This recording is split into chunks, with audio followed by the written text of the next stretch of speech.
Assalamualaikum warahmatullahi wabarakatuh. Saya Nan Kevin. Saat ini saya akan lanjutkan pemahaman saya dalam pertemuan ke-7 bagian paralegal permohonan PKPU dan kepailitan, yaitu bagian materi dasar-dasar hukum, kasasi, pailit, dan kasasi PKPU di Mahkamah Agung. Jadi apa itu kasasi pailit? Adapun permohonan kasasi terhadap putusan pengadilan niaga diajukan jangka waktu paling lambat 8 hari terhitung sejak tanggal putusan yang dimohonkan kasasi ditetapkan dan mendaftarkannya pada panitera di mana pengadilan niaga yang telah menetapkan putusan atas permohonan pernyataan pailit berada. Dalam pasal 11 ayat 3 Undang-Undang Kepailitan dinyatakan bahwa permohonan kasasi selain dapat diajukan oleh debitor dan kreditor yang merupakan pihak pada persidangan tingkat pertama, juga dapat diajukan oleh kreditor lain yang bukan merupakan pihak pada persidangan tingkat pertama yang tidak puas terhadap putusan atas permohonan pernyataan pailit. Ketentuan pihak kreditor yang bukan para pihak pada satu sisi merupakan salah satu bentuk perlindungan hukum terhadap para kreditor dari debitur pailit, terutama kreditor utama yang memiliki piutang mayoritas dari kreditor pailit.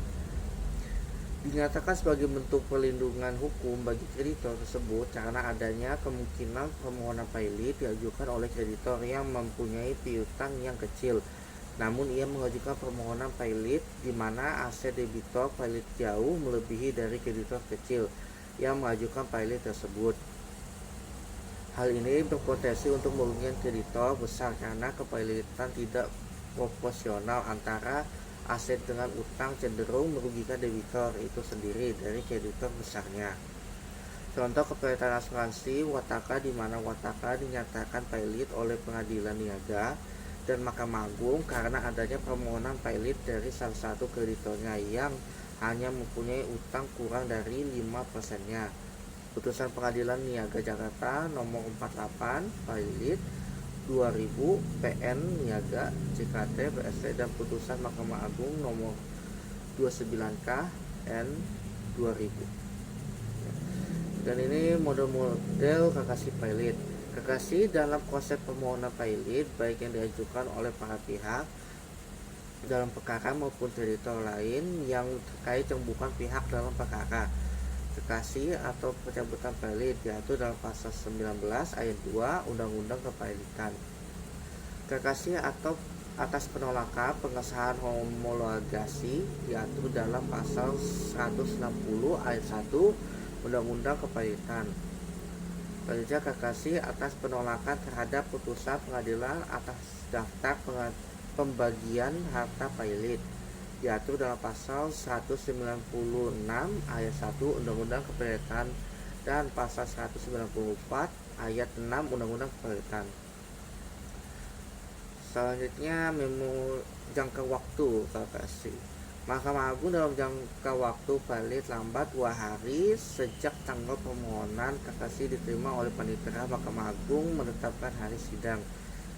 Sidang pemeriksaan atas permohonan kasasi dilakukan dalam jangka waktu paling lama 20 hari terhitung sejak tanggal permohonan kasasi didaftarkan.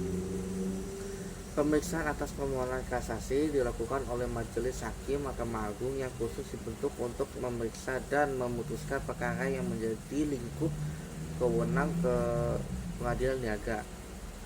Kewenang Mahkamah Agung sesuai dengan kewenangnya untuk memeriksa dan memutus dalam tingkat kasasi dapat membatalkan putusan pengadilan niaga yang dimohonkan kasasi itu karena A.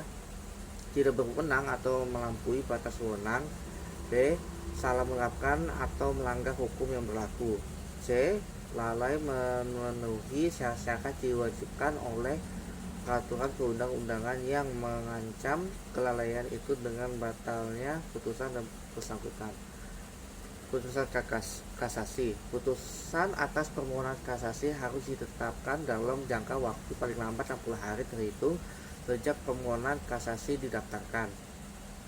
2 hari setelah putusan kasasi dijatuhkan, Mahkamah Agung wajib menyampaikan salinan putusan kasasi yang memuat secara lengkap pertimbangan hukum yang mendasari putusan kepada panitera, pemohon, termohon, kurator, serta hakim pengawas. Kalau mau lanjut lagi tentang mau peraturan hukumnya, ini ada bukunya, bisa kalian cari online, buku kumpulan undang-undang dan putusan MK Palitan dan PKPU, atau mungkin mau beli buku aslinya langsung di toko buku. Demikian, ini saja yang bisa saya sampaikan. Saya mohon maaf atas penjelasan saya kalau ada yang kurang dan kurang detail. Dan ini saya akhiri dengan Assalamualaikum warahmatullahi wabarakatuh.